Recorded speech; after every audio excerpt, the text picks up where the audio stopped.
Γεια σας και καλώς ήρθατε στο κανάλι μου. Σήμερα έχουμε ένα διαφορετικό επεισόδιο. Θα συγκρίνουμε τη φριτέζα αέρος της Home Vero 12 λίτρων 1800W μαζί με το κλασικό φούρνο. Θα ψήσουμε δύο κοτόπουλα ίδιο γραμμαρίων. Το ένα θα γίνει στο air fryer σε σούβλα και το άλλο στον κλασικό φούρνο στον αέρα. Τη συγκεκριμένη φριτέζα αέρος της Home Vero 12 λίτρων 1800W σας την έχω κάνει review σε ένα παλιότερο βίντεο. Μπορείτε να ανατρέξετε στην περιγραφή όπου θα σας έχω και το σύνδεσμο. Θα ετοιμάσω το μείγμα επάλυψης το οποίο θα μας δώσει μια πάρα πολύ ωραία κρούστα. Σε 40 γραμμάρια ελαιόλαδο ή 4 κουταλιές σούπας θα ρίξω μισό κουταλάκι του γλυκού πάπρικα, μισό κουταλάκι του γλυκού ρίγανη, ένα κουταλάκι του γλυκού θυμάρι, 1,5 κουταλάκι του γλυκού αλάτι και τέλος λίγο φρεσκοτριμμένο πιπέρι. Και ανακατεύω πάρα πολύ καλά. Το μείγμα είναι έτοιμο και εννοείται για να διαχειριστούμε σωστά τον κοτόπουλο έχω φορέσει γαντάκια και σε ένα μπολ θα βάλω το κοτόπουλο και θα κάνουμε ένα πάρα πολύ ωραίο μασαζάκι. Οπότε ρίχνω λίγο από το μείγμα και αλείβουμε προσεκτικά σε όλα τα σημεία από το κοτόπουλο. Εννοείται δεν ξεχνάμε και το εσωτερικό σημείο. Ωστόσο εσείς φίλοι μου μην ξεχνάτε να κάνετε ένα like στο βίντεο και μια κοινοποίηση γιατί έτσι με βοηθάτε να συνεχίσω να σας δίνω ωραίες συνταγούλες. Αφού τελειώσαμε με το πρώτο, πάμε να λείψουμε στο δεύτερο. Επίσης θέλω να μου γράψετε κάτω στα σχόλια εσείς που πιστεύετε ότι θα γίνει καλύτερο, στη σούβλα, στο air fryer ή στο φούρνο τον κλασικό. Και το δεύτερο φίλοι μου είναι έτοιμο και πάμε τώρα να ετοιμάσουμε πρώτα για το φούρνο που είναι πάρα πολύ εύκολο. Σε ένα ταψί έχω βάλει λαδόκολλα και απλά θα τοποθετήσω το κοτόπουλο πάνω από τη λαδόκολλα. Αυτό θα φύγει στα άπλυτα και θα το αφήσω στην άκρη. Πάμε τώρα να ετοιμάσουμε τη σούβλα.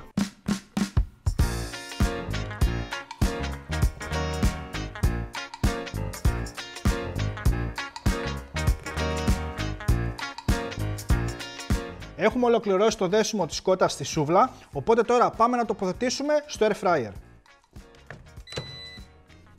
Επίσης θα τοποθετήσω και το δεύτερο κοτόπουλο στο φούρνο, εν τω μεταξύ δεν έχω κάνει προθέρμανση ούτε στο air fryer ούτε στο φούρνο τον κλασικό. Βάζουμε εδώ για μία ώρα στους 180 βαθμούς και το ίδιο θα κάνουμε και στο air fryer.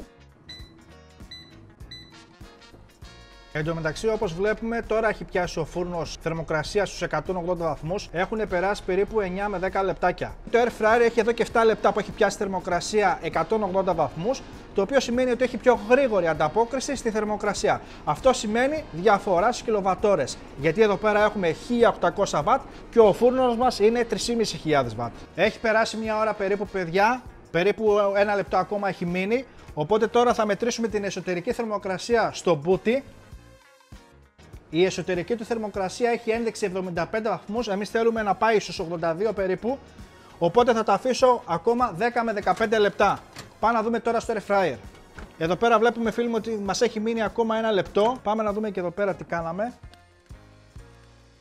Εδώ βλέπουμε ότι η εσωτερική θερμοκρασία έχει φτάσει 85 βαθμούς και συνεχίζει και ανεβαίνει ακόμα, οπότε εδώ το κοτόπουλό μας είναι έτοιμο.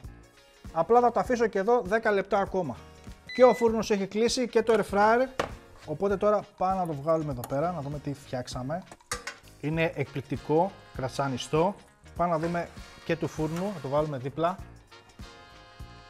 Εδώ βλέπουμε ότι τα ζουμιά τα έχει αφήσει κάτω στο ταψί, έτσι, αυτό είναι ένα μειονέκτημα. Θα τα αφήσω λίγο εδώ πάνω στην εστία, να βγάλω γάτι. Οπότε τώρα θα το μεταφέρω με γρήγορες κινήσεις. Ωραία, είμαστε έτοιμοι για να συγκρίνουμε. Νίκο, σαν δεύτερο μάτι, έλα να δεις και εσύ τη διαφορά. Να κόψω εγώ εδώ πέρα. Πες μου, τι βλέπεις? Εγώ τι βλέπω, έτσι. Ναι. Και επειδή ήμουν παρόν, βασικά βλέπω ότι το κοτόπουλο από το air fryer, επειδή είναι σουβλιστό, όλα τα ζουμιά τα έχει κρατήσει. Σωστά. Και επίσης το βλέπω πιο κρατσανιστό. Σωστά. Τώρα θα φανεί και στη γεύση, αλλά ό,τι και να είναι πιστεύω αυτό είναι πιο καλό. Πάμε να τεμαχίσουμε να δούμε τι φτιάξαμε. Είναι κρατσανιστό, είναι ζουμερό, είναι ό,τι πρέπει.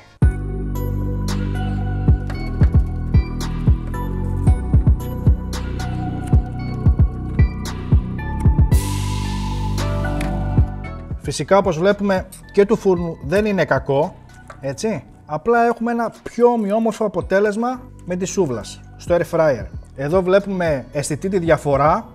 Εδώ είναι τη σούβλας στο air fryer και εδώ είναι του φούρνου. Σαν πρώτη εντύπωση που βλέπω εδώ πέρα από το air fryer στη σούβλα είναι πιο τραγανό και πιο ζουμερό γιατί έχει κρατήσει τα ζουμιά του την ώρα που γυρνούσε. Ενώ εδώ πέρα τα πιο πολλά ζουμιά τα έχει αφήσει στο ταψί. Για να δούμε και τώρα τη διαφορά στο ψήσιμο. Θα τραβήξω το μπούτι να δω πώς γυαλιέται. Κοιτάξτε εδώ, βλέπετε. Ελπίζω να καταλαβαίνετε τη διαφορά, φαίνεται. Για να δούμε τώρα και το φούρνο, τον κλασικό φούρνο. Τραβάμε, βλέπετε ότι δυσκολεύεται, το σηκώνεις όλο. Για να δούμε πρώτα την πέτσα. Ακούστε πόσο τραγανό είναι. Ενώ εδώ πέρα δεν κάνει τίποτα. Εδώ είναι τραγανό. Για να δοκιμάσουμε γεύση. Εκπληκτικό. Πω. Είναι, άστα να πάνε. Δεν κρατιέμαι, πάμε να δοκιμάσουμε και μπούτι. Δείτε εδώ. Έφαγες όλες τις πέτσες, εγώ τι θα πάω. 2 κοτόπουλα έχουμε εδώ. Ναι, αλλά του air fryer τι καλή η πέτσα. Μήπως θες μια φτερούγα? Όχι. Πέτσα από τον μπούτι. Έλα, πάρτινα. Πάρτιν. Πάμε να δοκιμάσουμε και από εδώ λίγο πέτσα. Εντάξει, δεν είναι κακό. Πάμε να δοκιμάσουμε λίγο εδώ πέρα από το κρέας. Έχει ψηθεί, αλλά φυσικά είναι η κλασική κότα που γίνεται στο φούρνο, έτσι. Έχει μια ελαστικότητα, δεν είναι όπως εδώ που διαλύεται. Φαίνεται. Κοιτάξτε, ελάτε να δείτε κοντά τώρα αυτό που θέλω να σας πω. Κοιτάξτε εδώ, βλέπετε, διαλύεται. Βλέπετε, το λέω, το κάνεις έτσι και διαλύεται. Φαίνεται. Δεν έχει τόσο ελαστικότητα όπως έχει δίπλα. Είναι καθαρά από το ψήσιμο. Και ήρθε η ώρα της βαθμολογίας. Στο κοτόπουλο σούβλας, στο air fryer, θα το βάλω ένα καθαρό 9,5. Πραγματικά για τον χρόνο που ψήσαμε το κοτόπουλο ψήθηκε τέλεια.